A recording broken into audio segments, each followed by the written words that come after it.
Okay, I think it's about time to get started. I'm gonna go for chapter one. It's gonna be talk about the fundamentals of machine component design. That what I mentioned earlier on the day that what I mentioned about the course syllabus. I mentioned about it before on the mechanical engineering design.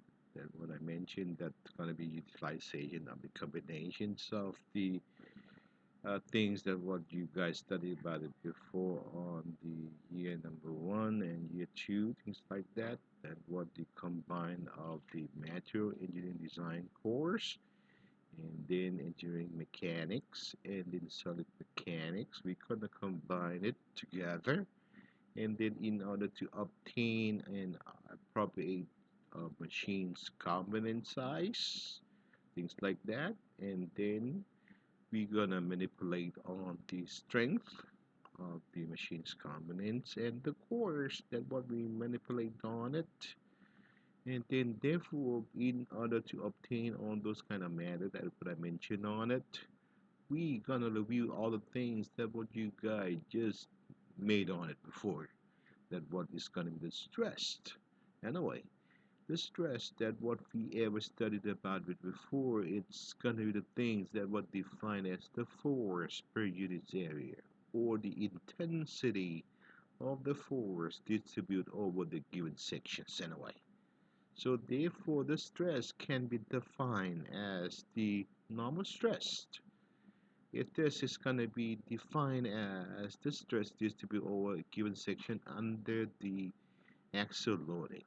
Okay, it's denoted by the Greek letter of sigma, and then it's be sub classified as the tensile or the positive manner as a positive, and compressive is going to be in the negative side, respectively. And we'll show you guys on the figure A and B, respectively. And what you up there, see, is going to be on the tensile, is going to be a positive. Therefore, on the figure on the left is going to be a positive. The inside is going to be the cross-section area. We're going to small force distribute all over the given sections here. And then on the right-hand side, we're going to have a compressive stress. We're going to have compression force right there. And then it compress all the way, distributing over the given section there. That what you might add up the sigma t as a tensile and then sigma c as a compressive respectively. And then another one is gonna be confuse me a lot when I was a student like you. Okay, that would be a shear stress. Of course, it's gonna be denoted by the Greek letter sub tau. Anyway, it's gonna be is the force distributing over a given section under the shearing force, of course. You may figure out the figure there. We have a force and then we have a pin inside between the two plates there. You may figure there the force of F there parallel. Okay, I emphasize the force of F there parallel to the given of the cross section to the pin there. So the tau there is going to be equal to the F over A there. So there is going to have a dimension of the stress. F is going to be in the Newton sort of way. And then the area is going to be in millimeters square so all the way. So therefore the dimension of the stress is going to be in meganewton, megapascal, or 1 of Newton per square of millimeters, respectively. Another one, it's going to be, another one is going to be in terms of the bearing stress.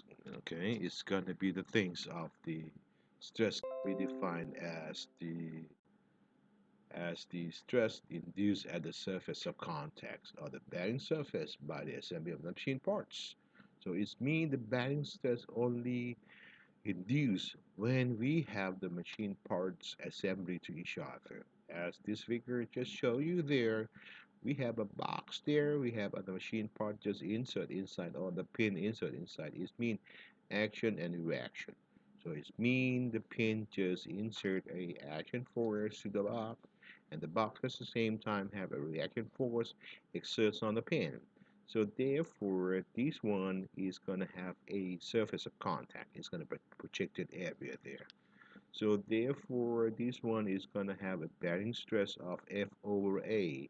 A is going to be equal to the projected area. Is going to be the L times D respectively. L times D is going to be the projected area respectively. Okay, another one that what we gonna be very progressive applied on the manufacturing process a lot. Anyway, that what it's gonna call residue stress. Anyway, it's gonna be the stress typically induced by the treatment during the manufacturing process, such as forging, cutting, bending, pressing, and heating, and etc.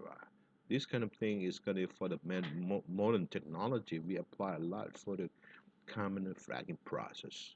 A lot of car factory have been use a lot of this technique for those kind of residue stress for applied for the workpiece on it anyway. So we're gonna show you some of the things that what we just do on it for today's technologies anyway. Okay?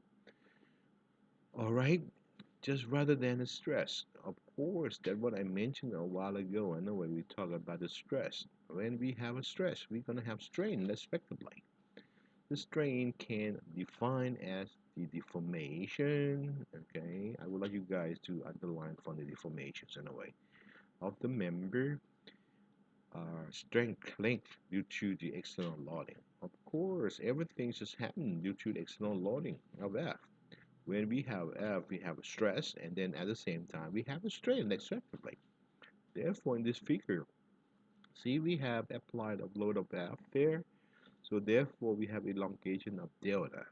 So delta there over L, we call it strain. So therefore, the strain is gonna be delta over L. Is gonna be the dimensions of millimeter over millimeters. So therefore, the strain we have a dimension less than. So therefore, the strain, for instance, for example, we have a member have an original length of 100 millimeter, experiencing elongation of 1 millimeter. So therefore, we have a strength of 1 over 100 is going to be 0.001 then. It mean nothing for us anyway. So therefore, if we present it in 1%, it mean a lot. We can sense it up by percentage anyway. Okay. So if we just based on the Hooke's law anyway, we're gonna apply more, explain more and more in terms of the Hooke's law anyway. For under elastic limit, we're gonna explain more and more in terms of Hooke's law and elastic limit after this anyway. Okay. So therefore, the relationship is gonna be under the Hooke's law. We have a sigma equal to E times epsilon. We're gonna talk about it in more details after this. So therefore, I make substitution of sigma equal to F over A, and delta is going to be equal to epsilon time L. So therefore, I got another relationship of delta equal to F time L over A time E respectively. So this is the relationship that we've got rather than the sigma equal to E time epsilon there, okay? And then another important thing that what I typically would like to pay a lot of concentration on the stress and strain relationship. Anyway, see, this one very important. So we just all the things mentioned about this kind of thing mostly anyway. So this kind of thing we typically do on the lab experimentations anyway. Okay. So therefore, typically, if I would like to know about the stress and strain relationship for typical types of the steel that what we've got there, for example, I would like to ask you guys what is the typical type of stress and strain relationship of the steel that what we use in Thailand, things like that. So you may go to Samyak and say things like that, and go grab it, and then you just make a lab test, things like that. Okay, you just go grab a piece of steel there, okay, as Samyak said, and then you just pick it up, and then you go to the workshop there at the IPT, and then you just do some of the latent machine, do all the process to be look like this. Okay, and the test specimen of the tensile test is gonna look like that, and then you put on the ATM UTM machine. Okay, testing machine look like that, and to the lab test, things like that, okay, and then you put it up, okay, for, okay, the left hand side, okay, for the ductile material, okay, this is the steel type anyway, ductile material, okay, this is the ductile material is steel all the way, but on the right hand side is kind of brittle material. The material on the right hand side is gonna be some kind like a ductile out of the, I'm sorry, this is the brittle material, like a cookies, okay. For instance, like see this type of brittle material is gonna be the things that what uh, very strong, but is stretched up to the point. It's gonna break into pieces, things like that. Okay. So therefore, the thing is gonna be on the left hand side is gonna be some kind like a steel, and this is gonna be some kind like a cast iron on the right hand side. Okay. So let's go for the experimentation first on the left hand side. Okay. On the left hand side, okay, we can go for it for the experiment. Okay, we're gonna put it on, okay, on the UTM, okay, testing machine. Okay, we put it, okay, on the way. Okay, we just do experiment, okay, first. Okay, so therefore we put it from 0 point here. Okay, we have a sigma. Okay, sigma is equal to F over A there, and epsilon is equal to delta over L. So the students can make a lab test there. So we plot it out. Everything's gonna go from 0 to point of A there. Okay, so therefore everything's gonna go straight line, things like that. We have a plot of the curve there. So therefore, we just take an experiment and then we take and force out things like that. Everything gonna get back to the same shape there. So everything's experienced on O to A there. We call it proportional limits there. So therefore, 0 to A here, okay, we gonna call it 0 to A. We call it proportional limits. That's what I mentioned there. Okay, so therefore everything is being a stress and strain have a straight line there, or we call it as a proportional limit. It mean, okay, sigma equal to E times epsilon. The slope of the graph here is going to be equal to E, or the Young modulus, that what we mentioned about it before. Okay, and then from A to B, it's not a straight line anymore. Okay, it's gonna be very close, but I enlarges. Okay, but typically A to B is very small there. From A to B there is going to be very small, but typically this one I enlarge it. Okay, but A to B there, so this one is no longer is gonna be not a linear, not a straight line anymore. So therefore, A to B is still under elastic limit. It means we just expelled out the force. Everything gonna get back to the same shape that what we have done it before. So it's under elastic limit. So it's nothing damaged yet. Okay, but this one A to B is not a straight line. So therefore, the equation is not sigma equal to E times epsilon anymore. The equation might be sigma equal to E times epsilon to the power of n, because this one is going to be a curve anyway. So therefore, this one, okay, is still under the elastic limit. Okay, so 0 to B we call elastic limit. See, elastic limit is there. So the last portion where the material behave permanent elongation. So it's been this one till we expel out the force, everything can get back to the same shape then. Okay, we still make an experiment more, so therefore reach up to the C point there. C point here we call U. Okay, U point is mean everything's gonna break out inside. Means the bonding and everything is gone. Okay, it's been damaged already. So therefore something happened inside there. So therefore something damaged inside. So therefore that C point there. It's starting some kind like permanent elongation. Okay. So something happened, something not good there, so something damaged inside. So therefore it reached something damaged inside already. So therefore, okay, at the point C there, we call that yield point. Okay, the sigma y, which can be found from typical table of the mechanical properties of material, the typical type used as design strengths of the material. Okay, and that what you guys study about before in solid mechanics. This is gonna be the U point. That's the point there. Gonna be the reference that what we uses a lot for the design is mean the stress never ever reach up to this point. When we just design it, we use as a principle of the design. We never allow the stress induced inside the workpiece to exceed up to this point. Okay, so this is the thing that what we keep in mind about it. So we do experiment more. So the stress is increase more to this point. So it's reach up to point C. So everything damaged. So it means everything's going to be damaged already. So therefore everything's going to be damaged inside. So at the point B and D there, so it's been damaged already. So it means C at B and D there, the B and D is going to be damaged. The size of the things is going to be reduced in dimension and elongate. So therefore, the dimension of the cross section is going to reduce. And then it's going to be, see, the point B and D is going to be the sigma equal to each other, but the strain have been a lot at point D there.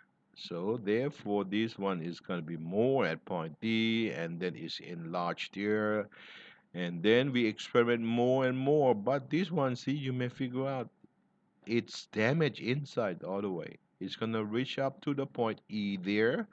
It yet be damaged outside, but inside it's been damaged already. But this one, see, you may figure out a lot of elongation.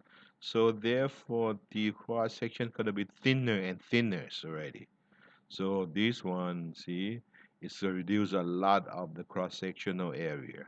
So therefore, we have a sigma u there, and then so we still make experiment more and more. We just reach up to the point of F there. So therefore, everything's gonna be break out failure, the cause of failure. It means everything tears apart. At this point, everything can be totally damaged. Okay, so this one up to this point, okay, we call it failure. Okay, so therefore the sigma u is gonna be the maximum point there. So therefore we call it ultimate strength tensile strength. Okay, that's what we call the sigma u ultimate tensile strength. We can be found from the table of mechanical properties of the material there. Okay, so this one is going to be the things that what we just talked about it. Okay, this is the ductile material.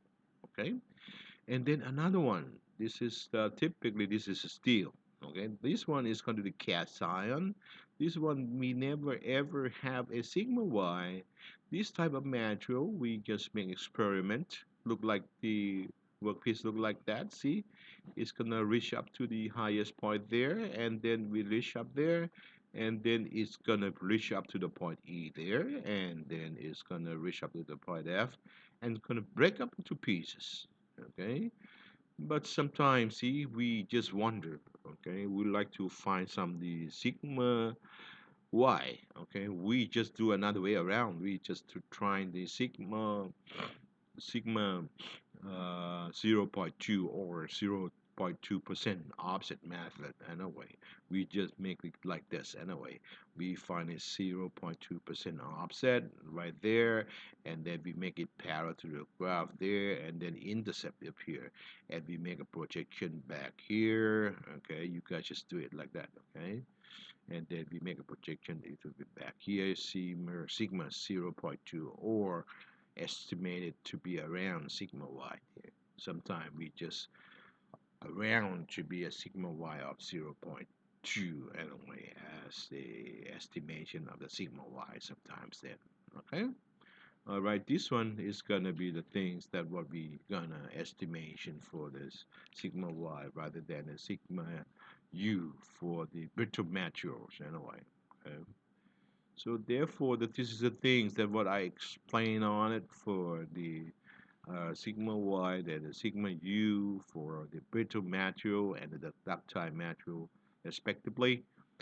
For the tables of the mechanical engineering contents of the tables of the material, we typically don't have a table of tiles. Anyway, we can make an estimation of the tiles of Y typically by tiles of Y and tiles of U to be about zero point 0.6 sigma Y and tiles of U about zero point 0.6 sigma U respectively.